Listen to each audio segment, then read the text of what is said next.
Next, I'd like to welcome Dr. Charles Strozier up to speak about apocalyptic violence and the fundamental mindset. Why do groups follow? Good morning, and thank you very much, Basil Ogorji, now met, for this invitation, and Ambassador Cook. It was a very moving presentation. I was struck by one of the themes that Clarence mentioned, that diversity doesn't have to lead to conflict, and I was reminded of one of my a book by some very good friends of mine, Karl Meyer and Shireen Brysek, called Pax Ethnica, and they had written a number of books about areas of conflict around the world, and they decided they wanted to look at areas where there was great diversity but not conflict. So they chose 7 places around the world, and each is a chapter in the book. And far and away, the most interesting example, where there was the greatest diversity and the greatest peace, was Queens, New York. So that was, it very much is in our midst. I mean, like 150 languages are spoken. People live cheek to jowl in Queens, where back in their homeland they would be killing each other, or at least certainly antagonistic neighbors. Their children get along, they marry each other, they eat the same restaurants, and it creates a wonderful and very peaceful sense of diversity. So I want to try to, I'm an historian and a psychoanalyst, and I've spent a couple of decades looking at fundamentalism in a variety of contexts, tried to understand it psychologically, and have come, although I mentioned, I'll touch on some of the many aspects of what I think we mean when we talk about fundamentalism, but what I want to focus on is the apocalyptic within the fundamentalist imagination, partly because it is the most complex to try to understand. Now, apocalypsis is the Greek word for the unveiling of the future. And it is it's the specific ways in the Judeo-Christian tradition in which God reveals himself or herself to humans. For non-literal Christians and Jews, that it comes close, it seems to me, what we mean by insight in psychoanalysis. That profound understanding that connects thoughts and feelings at the deepest levels. Prophecy is usually understood as the form of our access to that apocalypse, though many scholars have distinguished the prophetic from the apocalyptic traditions. Because in prophetism, it's argued that we are called to a change of heart, to repentance in the present, and to a new way of living. It's a call to efficacy and a challenge to change so that we can avoid catastrophe. In the apocalyptic, which literally means sort of lifting the veil, sort of the already determined future, hope is deferred, which is why it is so often associated with the poor, the brokenhearted, and the oppressed, and why it is so closely associated with violence. Now, endism, as I called it in a book in 1994, is the location of self in some future narrative. Now, I use that idea as a psychological construct, but recognize the endist narrative, so-called, is not really one thing, but has itself evolved historically. Certainly from the Egyptian Book of the Dead in the 13th century with its exotic ideas of the second death, to the early Zoroastrians some 6 centuries later with their somewhat simpler and more focused ideas that have so profoundly influenced the Judeo-Christian tradition, to the later biblical prophets in the Hebrew Bible, especially Daniel, to John of Patmos in 95 A.D., who created in Revelation the Ur text of Apocalypse for all Abrahamic faiths. And for most others, in the vast image of God's destruction that makes God, in the words of my colleague James W. Jones, a divine terrorist, up to somewhat later formulations in Joachim of Fiore in the Middle Ages, but really nowhere in this long tradition of trying to formulate what the end of the human experiment is, what apocalyptic means, that it is not one thing, but nowhere has it taken a more decisive turn, it seems to me, than in our recent historical discovery of the ultimate power of destruction with nuclear weapons, and increasingly with biological agents, and even with the potential for the end of life with the most radical of possibilities of climate change. So nuclear weapons and the endless narrative seems to me, at the heart of things. We attribute to the divine, in general, the power to create and destroy. That is of beginnings and endings. But we're most anxious about death. And of all the major religions, Christianity is the most anxious about death. Now, we all die, and the extension of that foreknowledge, we have foreknowledge of our own death, and the extension of that foreknowledge, which really is what most importantly distinguishes us from the higher primates, to the potential end of human life, itself was originally a creative force in the making of culture many millennia ago. So the human reached out to the divine.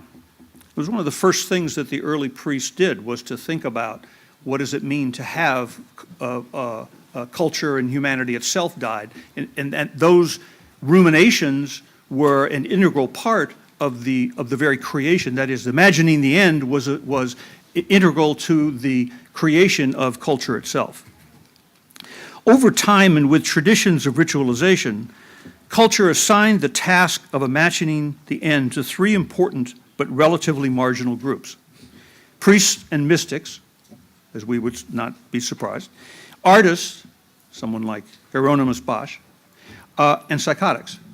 And I think the significance of psychotics in this regard is often ignored. Their capacity to take their ruminations into realms that most of us are afraid to enter explains why they were often revered in pre-modern cultures.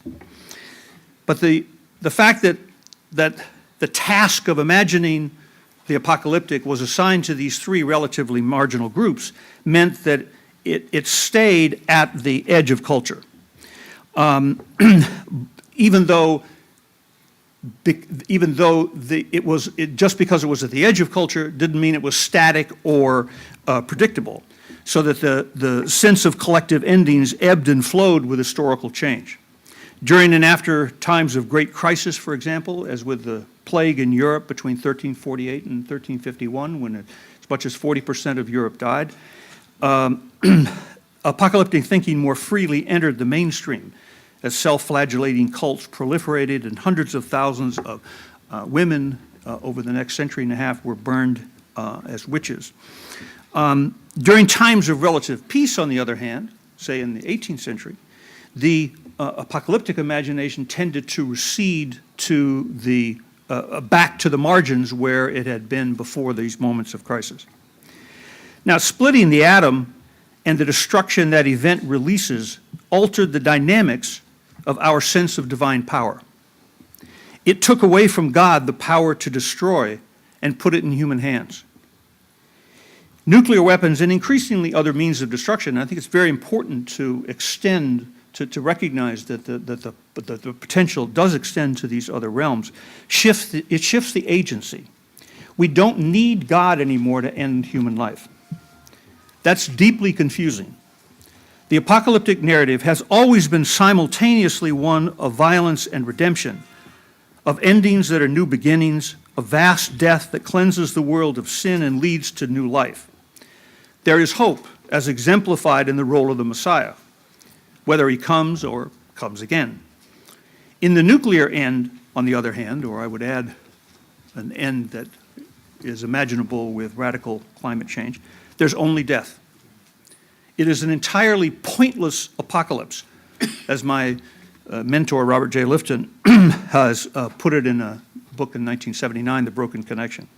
That's pointless because we don't get anything out of it. All we get is death. We don't get the Messiah. We don't have the redemption. We don't have revelation. It's absolutely a pointless apocalypse. All of this suggests to me that we live, therefore, in the present in our imagination as survivors of future apocalypse. The shadow of the future casts doubt on our capacity to inhabit it.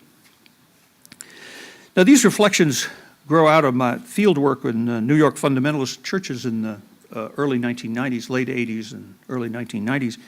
Sort of the first doing this kind of work. As long as my experience of 9/11, I was in the field the Monday after the Tuesday, interviewing and dealing with my patients, my offices in the village, and resulted in my book Until the Fires Stop Burning, based on my interviews with survivors and witnesses. And it's that in turn has led me to begin to try to think in recent years about what I call a fundamentalist mindset. And together with some colleagues, worked on that project over several years, and we published a book of that title in 2010. And given our new relationship to these ultimate issues, it's not surprising we live in a world awash in apocalyptic themes and new forms of fundamentalism that have sprouted like a disease of epidemic proportions. And I think the model of an epidemic is not inappropriate. There is, I think, a fundamentalist mindset, sort of rooted in the past but newly energized, one that transcends its particularity in contemporary religious movements. So, and I want to stress that there's enormous variety in these movements and in different religions and at the different fringes of movements. And I recognize the enormous variety, but for the purposes of this conversation, I want to stress some of the similarities that often get lost. So that Islamists, for example, have fueled the global jihad, evangelicals have pushed Christianity to the right in this country, and settlers in Israel have evoked a new millennialism about Jewish land not seen in centuries. They overlap in curious ways. The Haredi rabbis and Islamist imams wear the same beards. Christian preachers in Alabama ranting about women or homosexuals can sound strangely like jihadi fanatics, and so it goes. Such religious fundamentalist movements can be quite noisy and seem to define the phenomenon. But the mindset of fundamentalism is something more deeply ingrained in the self that finds expression in a variety of human institutions, including religion, but by no means restricted to it, and has a history that gives it protean meanings over many centuries. Norman Cohn, for example, described the cultic groups at the fringes of society in the Middle Ages. The terror of the French Revolution realized the paranoid and destructive potentials of a revolution that otherwise expanded human freedom. Nazism was undoubtedly the most important fundamentalist millennial movement in the 20th century, if not in human history. The current Tea Party movement in the United States merges populist and racist ideas in a millennial movement aimed at renewal of politics. The individual and the collective, that is, psychology and history, work synergistically to create, diminish, aggravate, and heal the many forms of fundamentalism in religion, politics, and culture. Now, there are aspects of the mindset that we certainly can talk about in discussion. I won't dwell on them now. Its tendency toward literalism and dualistic thinking, the way those that inhabit that psychological space are susceptible to charismatic leaders, and the nature of the conversion experience that brings people into totalistic communities that can be so destructive. I think it's incredibly important that. So each of these deserves close attention, but let me focus on two things. The relation of the apocalyptic to time and to paranoia. Perhaps less obvious than some of the other characteristics. First, time. Philip Rieff, in his wonderful 1962 study of Freud, characterized his ideas, his philosophic ideas, in terms of what he called kairotic time. And he distinguished it from Cartesian time. So that Cartesian time is chromatic, evenly spaced, regular, and entirely predictable. able to be measured with entire amazing degrees of accuracy that's been the basis for the creation of the modern. We wouldn't have cars or bridges or even cities without Cartesian time. Kairotic time, on the other hand, comes in shapes and is completely, in many shapes, and is completely irregular and uneven. So Freud talked about his notion, his philosophical notion of time was the transformative moment in childhood of what he called the Oedipus complex. I think he was mostly wrong about that, but the approach to the idea that there are moments that we would now call traumatic, that are kairotic in individual and also would add collective life, is one that I think is a profound insight and gets at the current emphasis in psychoanalysis and psychology on trauma. Because in trauma, a black hole of misery collapses time and space. That's central to understanding apocalyptic time, which is deeply kairotic in nature. Such time is not linear or homogeneous, but is weighted by value and experienced in an uneven, discordant way. Like trauma experienced by an individual, such experience of time is psychologically and spiritually different from history as we know it. In the apocalyptic, the only meaningful future event is the transformative end of the world, followed by salvation. Apocalyptic believers are not living within time, but rather escape history by destroying time, thereby freeing themselves of responsibility for the world. Kairotic time is always running out, and urgent expectation of the end frames believers' logical, spiritual, and ethical deliberations. Now, what's troubling in this narrative, you might say, well, that's fine, so they believe that. But what's troubling in this narrative is that the transformative moment at the end of time in the apocalyptic imagination is always one of great violence. It's a death-drenched story. The book of Revelation, for example, with its text of this kind of conversation, the book of Revelation with its 3 waves of destruction unfolding in patterns of sevens with 7 digressions of great significance folded into the text depicts rivers of blood that run up to the bridles of horses, Satan unloosed from the depths, and an angry Messiah riding a white horse with a suggestive phallic sword coming out of his mouth. But out of such violence comes redemption. Death is regenerative as the new heaven and a shining Jerusalem with 12 gates and foundations garnished with all manner of precious stone welcomes the reborn. Sinners, on the other hand, swim forever in the lake of fire, where I will surely be, perhaps joined by some of you. The narrative fits the more extreme dualistic fantasies of paranoia that feed on the desire to destroy the evil persecutor. Such fantasies lurk in the heart of troubled individuals, but also have a place in the collective, that is, in history, in terms that my colleague David Terman has called the Paranoid Gestalt. Again, such ideas have grounding in the hopeful. They wouldn't work if they didn't have grounding in the hopeful. Among religious fundamentalist believers, there's nothing more basic to the belief system that hope for the coming or return of the Messiah. For secular millennial movements such as the Nazis and their vague notions of the 1,000-year Reich, their redemptive goals are elusive but equally central to their aspirations. But in the apocalyptic narrative, there can be ultimate salvation only with the absolute destruction of the world and its evils. The evil can be constructive as counter-revolutionary forces for Robespierre, Jews and other life unworthy of life, as for the Nazis, that was their term, and echoes of such ideas about Obama and the government in the Tea Party. And I stress echoes.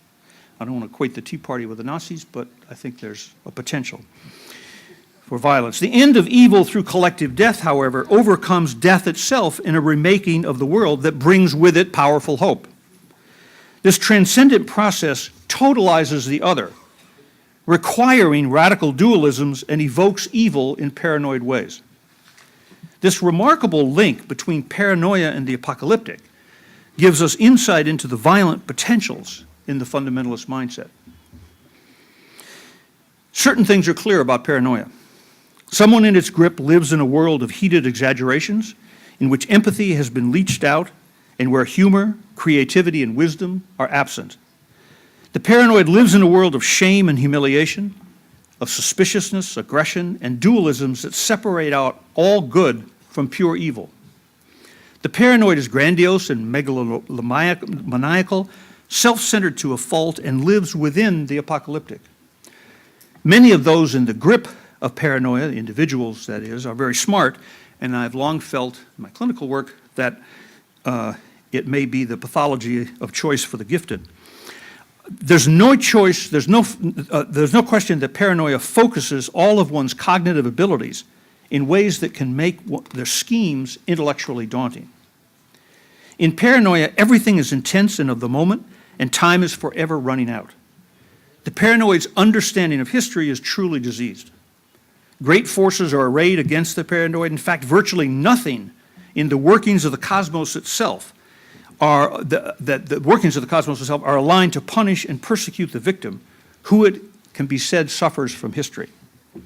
One is helpless and beaten down, but this keen sense of victimization and negative grandiosity, no one has suffered as much as I have in the face of this persecution, can readily turn positive in its most malignant form. I am the creator, I am the tormentor, I am a Napoleon, I am Jesus. That's the source of the secret joy one often sees in the depressed eyes of the paranoid. The conspiracies that abound in the mind of the paranoid, furthermore, are not just isolated events that affect him or her, but are actually the very motive force of history. There's nothing of consequence to understand in the world except how these large conspiracies work, which explains why paranoia is so totally self-absorbing. Now, violence works in this nexus of the apocalyptic and paranoia. The other becomes the embodiment of evil. As such, that malignant other deserves not simply to be punished, but can be, indeed, in more extreme historical situations of crisis, as Clarence talked about in Rwanda, or as Lifton put it, atrocity-producing situations, must be dispensed with. It is not simply an allowance to kill. Killing becomes an obligation to act against the perceived tormentor in the name of self-protection. And in acting in the name of self-protection against evil makes one a savior. Violence in this sequence heals and redeems. Because one acts on behalf of absolute righteousness, a sense that history itself is being cured, killing becomes healing and is therefore an ethical obligation. People commit personal violence for all kinds of idiosyncratic reasons. They murder loved ones, rape, plunder, rob, and steal for selfish, mean, and sometimes psychotic reasons. But people commit genocide out of a moral purpose to cleanse the world of evil. You cannot kill on that scale without a sense of higher purpose, albeit one that is tragically perverse. In its deeper and totalized meanings, paranoia thus becomes apocalyptic. I've mentioned the dramatic historical examples of the French Revolution, when between September 1793 and July 1794, tens of thousands died and over 16,000 heads literally rolled off the guillotine in Paris in a frenzy of revolutionary fervor, as well as the Holocaust, in which millions died and were incinerated in those dreadful crematoria. But with nuclear and other ultimate weapons in the world, we live now with the apocalyptic more firmly planted in our minds because of our new relationship to death. It lurks just below the surface, often in confusing ways. And here I want to mention briefly, in my work on 9/11, as I mentioned, I interviewed survivors and witnesses, and came upon an idea that I didn't begin my interviewing with this in mind, but I was struck by the very different kinds of experiences that people had in relationship to where they were in depending on where the violence was. So that I talk about zones of sadness, for example, and found the texture of experience of people, survivors who were there, who actually saw people die, was very different from people who watched it all happen, as I did on 13th Street, but I didn't see anybody die, as opposed to people in New York who had to live with a funereal smell of death for the next 100 days. The fires burned and until December 22nd, in ways that I think evoked Auschwitz, and was part of the intensity of the New York experience of 9/11, but lent the disaster and the way people experienced it, both immediately and then subsequently, a kind of apocalyptic sense. It was not an apocalyptic event. A lot of people died. It was tragedy. There has been but it was contained. It's now being rebuilt. I don't know if you've been down to Ground Zero. There's a museum. There's a memorial. But the experience of people in the moment, of survivors and witnesses, was that it it evoked the apocalyptic dread that is just below the surface in all of our consciousness and has that potential to be evoked. So that, for example, many people I interviewed who had been in the buildings and gotten out, and then by the time they got out, there was smoke and bodies falling, and they were terribly confused, assumed, and when the towers came down, they assumed that it had been a nuclear weapon and that they were overcome. A woman I use as a kind of a paradigmatic example, assumed it was a nuclear weapon and jumped into a bush and was dissociated and passed out for 3 hours. Many people saw the cloud from the collapsed building as a mushroom cloud. It was not a mushroom cloud. It was a cone, both of them. It was slightly different. The second was darker than the first, but for various reasons. But that sense of experiencing the disaster in that way had also, I think, a larger context. So that I've noted the violent potential of the fundamentalist mindset that one sees in, say, ISIS or with the Hutu, and many other examples one could add to this template. But there are also other more elusive ways in which the mindset can work its evil. On 9/11, it happened that America experienced the disaster as apocalyptic. At the very moment, we had a Christian fundamentalist president who talked loosely of a crusade to respond to the disaster. And on 9/11, he then, on Friday, I don't know if you remember, the disaster was on Tuesday. On Friday, he spoke in the morning at the National Cathedral and then took the helicopter up to New York and stood on the pile, put his arm around the fireman, and grabbed the bullhorn, and basically, in a relatively short speech, they're standing in the sort of crucible of this great violence. That wasn't when he talked about a crusade, but pledged revenge. That responded to something very deeply in the group self in America, what I would call the group self. In America, by December, Bush's approval rating was 91%. 91%. As a traumatized nation, where am I? As a traumatized nation flocked to his message of violent retribution. What was unleashed then were two wars in the Middle East, one utterly stupid and tragic, and vast death and dislocation, not to mention squandering well over $2 trillion and many, many lives of people dead, wounded, and displaced. I don't believe we're stronger for having survived 9/11. I think something broke within us, and it'll take a long time for us to heal. There is hope. I've been thinking about this stuff now for many decades, and gotten quite close in my field work to those who embrace the apocalyptic, whether it's with Christian fundamentalists in the 90s or the experience of survivors of 9/11, or with my traumatized patients for many years after 9/11, and with my students at John Jay College, where firemen and police come to study. They took all my courses, try to figure out what it was all about. I do think to understand contemporary life, one must grapple with these issues. In a dark time, the eye begins to see. They are very much at the heart of what I think it means to lead an examined life in the 21st century. At the same time, don't ever yearn for destruction to remake the world. The only thing that matters is a human future. And our most important ethical obligation is to hand off the world and life itself to future generations. Thank you.